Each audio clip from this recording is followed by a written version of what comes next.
These patients have no information of what's happening. We're looking at what's behind the shortage and the solutions for people who need the medication. A couple has witnessed crimes while riding an RTD bus. It's sad because it's kind of to the point where you're never really surprised. Now they have a new way to get around and are pushing to make communities safer. I pray that something will change. Applications are open for a Denver program giving out cash to help people make ends meet.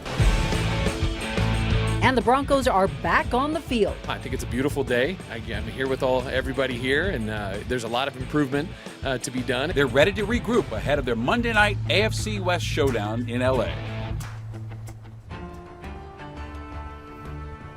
Well, thanks for joining us for Denver 7 News at 5 tonight. I'm Shannon Ogden. I'm Ann Trujillo, and throughout the pandemic, we have seen shortages of everything from toilet paper to computer chips to baby formula. So this shortage is different and every bit as serious. Right now, 7 out of 9 pharmaceutical companies that supply Adderall are reporting a shortage. And tonight we have a 360 in-depth look, diving into the reasons behind the shortage, as well as looking into some solutions for helping people who need it the most. Our consumer investigator, Jacqueline Allen, joins us. And Jacqueline, people have been reaching out to contact Denver 7 for help here. They absolutely have, and people I've spoken to cannot function without this medication. We're talking children and adults who are desperate right now. This shortage has been going on for several months, but just in the last few weeks, it became much more serious. So we started digging into why and what people can do about it.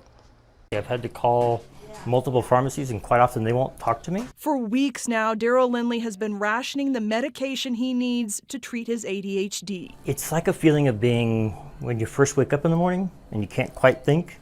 It's like that all day long for me without it. The red squares mean it's not available. A nationwide shortage of Adderall and its generic versions is hitting Colorado patients and their pharmacies hard. Wheatridge Professional Pharmacy no longer dispenses Adderall to new patients who call every single day. I just talked to someone today. She says it's been 3 weeks since I've had my medication. What we're finding is these patients have no information of what's happening. What's happening is a perfect storm, starting with manufacturing. 7 of the 9 companies that make Adderall have announced shortages, possibly tied to labor. Then supply. Because of the opioid crisis, wholesale drug suppliers face new limits on the amount they can send to pharmacies. Finally, demand. It is skyrocketing, especially after the pandemic rise of telehealth visits. And it is a tough issue, Jacqueline. Emily Zadvorny with the Colorado Pharmacists Society says pharmacists are bearing the brunt of anger from desperate patients. Where can people go if they need their prescription and can't find it at their pharmacy? So unfortunately, this leads to the pharmacy shuffle, right? And that's not good for patients either. So there's not a quick and dirty solution. I don't recommend turning to the virtual solutions because that's actually fueling this problem. Doctors at UC Health say this medication is critical for patients, especially children. If they simply can't find a pharmacy that has any, that's when we'd recommend them having a talk with their physician who's primarily prescribing for their ADHD about other alternatives. For the people who rely on Adderall to function, going without changes their lives completely. How have you been able to find it? Luck. Lots of luck. That, and make sure you have, save some medication to make phone calls for, because just the ability to stay focused and make a phone call is actually really difficult. And quite often I have my wife call, because if my wife calls, she's able to stay focused. That's the honest answer. And for some more context, this shortage seems really hit and miss. Some pharmacies get it, sometimes they don't. I found many of the drug makers have not said when the supply will get back to normal, so there's a lot of uncertainty. And the patients I talk to say you just have to either keep calling or call your doctor and ask for an alternative. Yeah. So frustrating. It really is. Wow. Jacqueline, thank you for that. And this is exposing a larger problem here. Going deeper for you, right now the FDA is reporting more than 100 drug shortages in the U.S. There is a drug shortage database on the FDA's website, and you can find the current prescription drug shortages by name and which ones have already been resolved. Well, just 6 months ago, RTD announced changes to make commutes safer. The changes are in response to drug use and crime at Denver's Union Station and other RTD stations. And those changes included restructuring RTD transit police to 4 different teams. A ranking RTD officer for each team is supposed to be developing action plans, reviewing incident reports, and responding to customer service complaints. Now that's all in the works. In the meantime, some years-long RTD commuters who say they've witnessed crime on Denver's public transit recently got a new way to get around. As Denver 7's CB Cotton reports, they're still focused on advocating for change. It's a 06 Saturn L300. For Paul Wood, this compact four-door car means safety. We were using the 15 RTD. We have dealt with plenty of situations on the bus. Some frightening, some easygoing, some, very revealing episodes on the bus for sure. Over the summer, Wood and his wife shared details of what happened in their 5 years commuting on RTD's Route 15. The couple stop here at Colfax and Peoria in Aurora. If it's not somebody doing drugs in the back of the bus, beer, alcohol, whatnot, someone's always starting fights. After our story aired, a viewer stepped in to gift them this used car. Not too long after, the same route they shared concerns about was thrust into the spotlight once again. You think that what else? Earlier this month, Aurora officers shot and killed a man on an RTD Route 15 bus. Police say the man was armed with a knife. Moments before, they say the man had threatened people and robbed a corner store. It's sad because it's kind of to the point where you're never really surprised. Wood says the numbers don't shock him either. RTD data requested by Denver 7 shows from 2019 to 2021, RTD transit police were dispatched far more often for assault and weapons calls.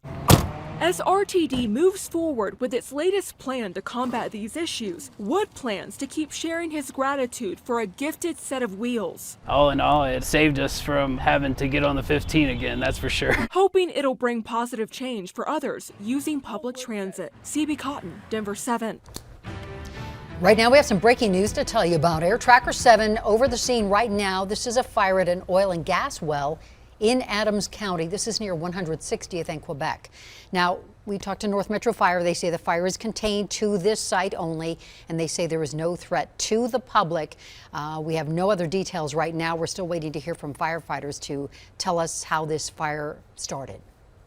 A police training program used by the Denver Police Department is expanding statewide thanks to a partnership with the Colorado Attorney General's office. It's called the Active Bystandership for Law Enforcement, or ABLE project. Now, this program was developed by civil rights and law enforcement leaders at Georgetown University, and it offers training and strategies to prevent misconduct, reduce officer mistakes, and promote health and wellness. DPD joined the program in 2020 and recently finished the first phase, which includes training all of its nearly 1,500 officers. Well, people can apply for Denver's Basic Income Project. This gives varying amounts of cash to 820 homeless people or families in the city. The Colorado Coalition for Homeless will track just how people use the money. $7 million was raised for the project, and the city is providing $2 million from the American Rescue Plan. The application process is open through November 3rd. And Denver's also giving out grocery gift cards to people to help people deal with rising costs. People who are under the 200% federal poverty level are eligible, and you need to apply through the city's website. The City of Denver will also give out food boxes at 3 distribution events this month, and funding for these initiatives comes from the American Rescue Plan. The Broncos, well, they were back on the practice field today. The team was on a mini bye week after playing last Thursday. The Broncos are really focused on improving their offense before the next game Monday night against the Chargers. Our Broncos insider Troy Rake reports from Dove Valley. Broncos are 2-3. This is not what we expected entering the season. Russell Wilson tweeted over the weekend comparing it like he was in Dante's Inferno. Coach Hackett today chose to look at the bright side. It's a beautiful day. I'm here with everybody here, and there's a lot of improvement to be done. Russell's a competitor, and he knows that we're not where we want to be, and I know that he wants to do everything in his power to get this offense, this team, to where we all want to be. We're at 2-3. We are who we are, and we need to get better, and he knows that, and he's going to do everything in his power to get us there. Not only are the Broncos averaging 15 points a game, but now Russell Wilson is dealing with a right shoulder injury. But players told me they believe in Wilson. Dalton Reisner said, hey, this guy's tough. He can get through it. Russell's a warrior. For me as an offensive lineman, I love blocking for that guy. I love going to war for him. I'll continue to go to war for him each and every day, each and every game. And it's no question now that you guys know that he's been battling injury. And the cool thing about Russell is that wasn't something that he let everyone know. That wasn't something he was complaining about throughout the week. He wanted to go to war and help us get a win. And it's not my job to figure out what's affecting my quarterback or anything like that. It's my job to protect him. It's my job to keep him clean.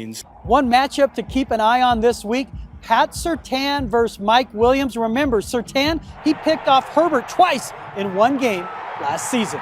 Reporting from UC Health Training Center, Troy Rake, Denver 7. And we're all looking forward to Monday because the Broncos visit LA to take on the Chargers in Monday Night Football. It is their 4th primetime game in 6 weeks. And hey, you can watch the game right here on Denver 7. Our coverage starts at 5 o'clock. Kickoff is just after 6, and stick around right here on Denver 7 for post-game coverage. A popular Colorado 14er could soon have a new name. That's why Evans should be changed, because of what it stands for to the tribes. The process begins tonight to rename Mount Evans. Gusty winds and a few showers out and about early, but then skies clear and some really pleasant conditions on the way through the end of the week. I'll have your forecast coming up. Plus, NASA is celebrating a successful mission to change the course of an asteroid. This is a watershed moment for planetary defense and a watershed moment for humanity. And the Avs are showing off their championship rings.